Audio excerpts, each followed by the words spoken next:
Hi friends, my മൈൻഡിന്റെ പുതിയൊരു വീഡിയോയിലേക്ക് എല്ലാവർക്കും സ്വാഗതം. പിന്നെ നമ്മുടെ വീഡിയോ കാണുന്ന എല്ലാവരും നമ്മുടെ ചാനൽ സബ്സ്ക്രൈബ് ചെയ്യുക, ലൈക്ക് ചെയ്യുക, കമന്റ് ചെയ്യുക, സപ്പോർട്ട് ചെയ്യുക.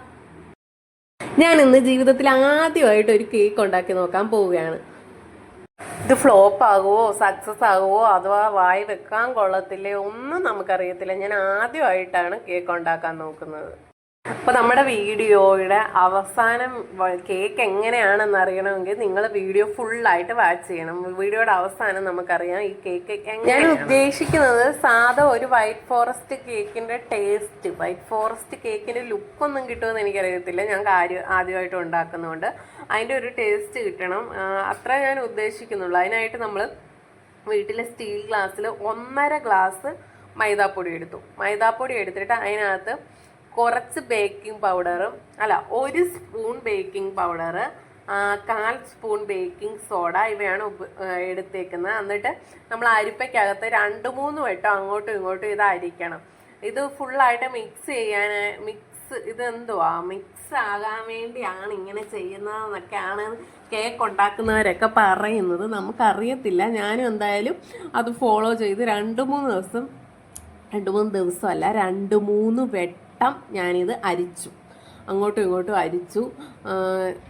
നമ്മളാണെങ്കിൽ പിന്നെ 250 ml മൈദാമാവ് എടുക്കണം എന്നാണ്. 250 ml കൊള്ളുന്ന പാത്രത്തിൽ നമ്മൾ മൈദാമാവ് എടുക്കണം ഒരു കേക്ക് ഉണ്ടാക്കാൻ എന്നാണ് പറയുന്നത്. അപ്പം 1/2 ലിറ്റർ പാല് മേടിക്കുമ്പോഴത്തേക്ക് ഈ ഗ്ലാസ്സിനൊരു 2.25 ഗ്ലാസ് പാലോളം നമ്മൾ ഞാൻ അളന്നാണ് ഒഴിക്കുന്നത്. അപ്പം അതിൽ കാണാറുണ്ട്. അപ്പം അതിൻ്റെ പകുതി എടുത്താൽ മതിയല്ലോ 250 ml കൊള്ളാൻ വേണ്ടി. അപ്പം ഞാൻ അതുകൊണ്ടാണ് ഈ ഗ്ലാസ് എടുത്തത്. ഈ ഗ്ലാസ്സിനകത്തോട്ട് അങ്ങനെ 2.25 ഗ്ലാസോളം മൈദ ഇട്ടതിന് ശേഷം ആദ്യമേ തന്നെ ഞാൻ കുറച്ച് പഞ്ചസാര പൊടിച്ച് വെച്ചിട്ടുണ്ടായിരുന്നു. അതാണ് ഓറഞ്ച് ഗ്ലാസ് കപ്പിനകത്തിരുന്നത്.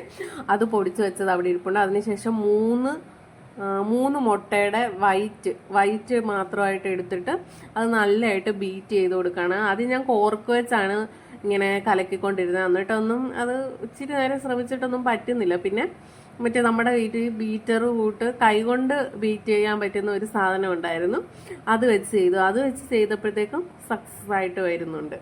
അത് വെച്ചിങ്ങനെ നമ്മൾ കുറേ നേരം കറക്കി ചെയ്യുമ്പോഴത്തേക്ക് ഏകദേശം ഒരു ക്രീമി കൂട്ട് വരുന്നുണ്ട് മുട്ടയുടെ വൈറ്റ്. പക്ഷെ ബീറ്റർ ഉണ്ടെങ്കിൽ പെട്ടെന്നായിരിക്കും. ഇത് നമ്മളെ ഈ ബീറ്ററൊന്നും ഇല്ലല്ലോ, അതുകൊണ്ട് ഭയങ്കര താമസമാണ്. കറക്കി അവസാനം തന്നെ കൈക്ക് നല്ല ഒരു പരുവമായി ഗൈസ്. അങ്ങനെ നമ്മൾ കുറച്ചു നേരം കറക്കിക്കൊണ്ടേയിരിക്കുകയാണ്. എടാ ഇത് ഇന്നങ്ങാനും കഴിയുമോ കറക്കി? കുറേ നേരമായല്ലോ കറക്കാൻ തുടങ്ങി. ഞാൻ തന്നെയാണോ ചെയ്യുന്നത്? കണ്ടിട്ടാണ് ഇത് ഇങ്ങനൊന്നും അല്ലടാ, നമുക്കിന്ന് പോവണ്ടേ അവസ്ഥയായി. അവസാനം എന്തായാലും അത് ഏകദേശം വന്നു. പിന്നെ കുറച്ച് വാനില എസൻസ് ഒഴിച്ചു. മുട്ടയുടെയൊക്കെ ഒരു മണം മാറാനും ചെറിയ വാനിലയുടെ ഒരു ഫ്ലേവറൊക്കെ കിട്ടാനും ഒക്കെ വേണ്ടി ആണ്. അതിനുവേണ്ടി ഒരടപ്പ് വാനില എസൻസ് നമ്മൾ ഒഴിച്ചിട്ട് അപ്പനെ ഞാൻ മറ്റേ പൊടി മിക്സ് ചെയ്ത് അവിടെ വെച്ചായിരുന്നു. അതിനകത്ത് ഉപ്പ് ചേർത്തിട്ടില്ലായിരുന്നു, ഉപ്പ് ചേർക്കാൻ മറന്നുപോയി. പിന്നെ എന്തായാലും ഭാഗ്യത്തിന് ഞാൻ ഉപ്പ് ചേർക്കുന്ന കാര്യം ഓർത്തത് കൊണ്ട് എന്തായാലും ഭാഗ്യത്തിന് ഉപ്പിട്ട്, അല്ലെ ഉപ്പില്ലാതെ കഴിക്കായിരുന്നു. പിന്നെ മുട്ടയുടെ മഞ്ഞ അവിടെ നമ്മൾ മാറ്റി വെച്ചായിരുന്നു. അതും നമ്മൾ ആ ബീറ്റർ വെച്ച് ഒന്ന് കറക്കി നല്ല ഇതിനെ പറയുന്നത് ഫ്ലഫി എന്നാണോ അങ്ങനെ ആക്കിയിട്ട് നമ്മൾ ചെയ്തുകൊണ്ടിരുന്ന പാത്രത്തിൽ ഇത് രണ്ടും കൂടെ ഒഴിക്കുമ്പോഴത്തേക്കും നിറയത്തില്ല. അതുകൊണ്ട് ഞാൻ പാത്രം മാറി. മറ്റേ വൈറ്റ് നമ്മൾ മിക്സ് ചെയ്ത് വെച്ചിരുന്ന് വാനിലയായിട്ട് മിക്സ് ചെയ്ത് വെച്ചതിന് അത് മാറ്റി ഒരു വലിയ ചരുവത്തിലോട്ട് ഒഴിച്ചിട്ട് അതിനകത്ത് മറ്റേ മഞ്ഞ അത്രയും ചെയ്യണ്ട, മഞ്ഞ ജസ്റ്റ് ഒന്ന് ഇത് കലക്കിയെടുത്താൽ മതി. കലക്കിയെടുത്തിട്ട് അത് ഒഴിച്ചിട്ട് അതിനകത്തോട്ട് ഒരു 2-3 അടപ്പ് മറ്റേ സൺഫ്ലവറിൻ്റെ എണ്ണയാണ്, സൺഫ്ലവർ ഓയിൽ സൺഫ്ലവർ തന്നെ ഒഴിക്കണമെന്ന് നിർബന്ധമൊന്നുമില്ല. പിന്നെ മണമില്ലാത്ത എണ്ണ എന്തെങ്കിലും നമുക്ക് ഉപയോഗിക്കാം. എന്നിട്ട് അതിനകത്തോട്ട് കുറച്ച് പഞ്ചാര പൊടിച്ച് വെച്ചിരുന്നതും കൂടി ഇട്ട് നമ്മളിങ്ങനെ നന്നായിട്ട് മിക്സ് ചെയ്ത് എടുത്തുകൊണ്ടിരിക്കുകയാണ്. മുഴുവനും കൂടെ ഇടരുത്, കുറേശ്ശെ കുറേശ്ശെ ഇട്ട് വേണം നമ്മൾ മിക്സ് ചെയ്തെടുക്കാനായിട്ട്. അല്ലെ മൊത്തം കൂടെ നമ്മൾ ഇതിനകത്ത് കുടഞ്ഞിട്ട് വേണം കട്ട് കെട്ടി ആകപ്പാട് സീനാവും. അതുകൊണ്ട് കുറേശ്ശെ കുറേശ്ശെ ഇട്ട് നമ്മൾ അത് അങ്ങനെ പഞ്ചസാര മിക്സ് ചെയ്ത് വെച്ച് വെച്ചതിന് ശേഷം നമ്മൾ മറ്റേ ഉപ്പൊക്കെ ഇട്ട് പൊടി അവിടെ വെച്ചായിരുന്നല്ലോ, ആ പൊടി പഞ്ചസാര ഇടുന്നോട്ട് തന്നെ കുറേശ്ശെ ഇട്ട് അത് മിക്സ് ചെയ്തുകൊണ്ടിരിക്കുകയാണ്. എന്നിട്ട് ഞാൻ അതിൻ്റെ ഇടയ്ക്കെങ്ങാണ്ട് ഒരു ഒരു അടപ്പ് വാനില എസൻസ് കൂടി ഒഴിച്ച്, പിന്നെ അതെന്താന്ന് എനിക്കറിയത്തില്ല. എനിക്കാണെങ്കിൽ അന്നേരം നല്ല മണം അത്യാവശ്യം വന്നില്ല. അതുകൊണ്ട് ഞാൻ ഒരു അടപ്പും കൂടെ വാനില എസൻസ് ഒഴിച്ച് കഴിഞ്ഞിട്ട് ഒരു അര ഗ്ലാസ് പാല് നമ്മൾ തിളപ്പിച്ച് വെച്ചിരുന്നത്, തണുപ്പ് കുറഞ്ഞത്, തണുപ്പ് ഫ്രിഡ്ജിൽ നിന്ന് നേരിട്ട് എടുത്ത് ഒഴിക്കരുത്. നമ്മൾ തിളപ്പിച്ച് വെച്ചിട്ട് വെളിയിലിരുന്ന് തണുത്ത പാല് അര ഗ്ലാസ് ഒഴിച്ച് അതും കൂടെ മിക്സ് ചെയ്തെടുത്തു. പിന്നെ അതെല്ലാം മിക്സ് ചെയ്തെടുത്തതിന് ശേഷം നമുക്ക് ഓവനൊന്നും ഇല്ലല്ലോ, ഓവൻ ഇല്ലാത്തതുകൊണ്ട് ഒരു കുക്കർ എടുത്തു. കുക്കറിനകത്തോട്ട് ഇച്ചിരി സൺഫ്ലവർ എണ്ണ ഒഴിച്ച് നന്നായിട്ട് കുക്കറിനകം ഒന്ന് തടവി കൊടുത്തു. എണ്ണ വെച്ച് അടുക്കി പിടിക്കാതിരിക്കാൻ വേണ്ടി തടവി കൊടുത്തിട്ട് അതിനകത്തോട്ട് നമ്മളിങ്ങനെ കേക്കിൻ്റെ ബാറ്ററി ഒഴിച്ചു കൊടുത്തു. കേക്കിൻ്റെ ബാറ്ററി ഒഴിച്ച് കൊടുത്തതിന് ശേഷം നമ്മൾ അതൊന്ന് കോർക്ക് വെച്ച് ഒന്ന് അതിനകത്ത് വെച്ച് മറ്റേ എയർ ബബിൾസ് ഒക്കെ ഉണ്ടെങ്കിൽ പോകാനായിട്ട് ഒന്ന് കോർക്ക് വെച്ച് അതും ഒന്ന് മിക്സ് ചെയ്തിട്ട് നമ്മൾ കുക്കർ അടുപ്പേ നേരിട്ടല്ല വെക്കുന്നത്, ദോശക്കല്ല് എടുത്ത് അടുപ്പേ വെച്ചിട്ട് കുക്കർ അതിൻ്റെ മണ്ടയ്ക്ക് വെച്ച് വന്നിട്ട് കുക്കറിൻ്റെ ബിസിൽ നമ്മൾ ഊരി മാറ്റി വെച്ചായിരുന്നു. ഇത്രയും വെച്ച് ഒരു 40 മിനിറ്റോളം നമ്മൾ അങ്ങനെ ഏറ്റവും കുറഞ്ഞ തീയിൽ വെച്ച് വെന്ത് വന്നപ്പോഴത്തുള്ള അവസ്ഥയാണിത്. വെന്ത് കഴിഞ്ഞപ്പോൾ എന്തായാലും ഇങ്ങനെ കിട്ടി നമുക്ക് കേക്ക് എടുത്ത് കുറച്ച് സമയം നമ്മൾ ഫ്രിഡ്ജിൽ വെച്ച് ഒന്ന് തണുപ്പിക്കാനായിട്ട്. എന്നിട്ട് ഇച്ചിരി ഷുഗർ സിറപ്പും ഉണ്ടായിരുന്നു. പിന്നെ നമ്മൾ വിപ്പിംഗ് ക്രീം വാങ്ങിച്ചായിരുന്നു, വിപ്പിംഗ് ക്രീം ഇരിപ്പുണ്ടായിരുന്നു. അത് നമ്മളിങ്ങനെ ഈ ബൗളിനകത്തോട്ട് കുറച്ച് നല്ല ഐസായിട്ടിരിക്കുമായിരുന്നു. അത് മാറ്റിയിട്ട് നമ്മൾ ബീറ്റർ വെച്ച് അതും ഒന്ന് മിക്സ് ചെയ്ത ശേഷം ഇവൻ്റെ ബർത്ത്ഡേയുടെ അന്ന് നമ്മൾ കേക്ക് മേടിച്ചതിൻ്റെ ആ റൗണ്ട് ഉണ്ടല്ലോ, അത് ഞാൻ കഴിയെടുത്ത് വെച്ചായിരുന്നു.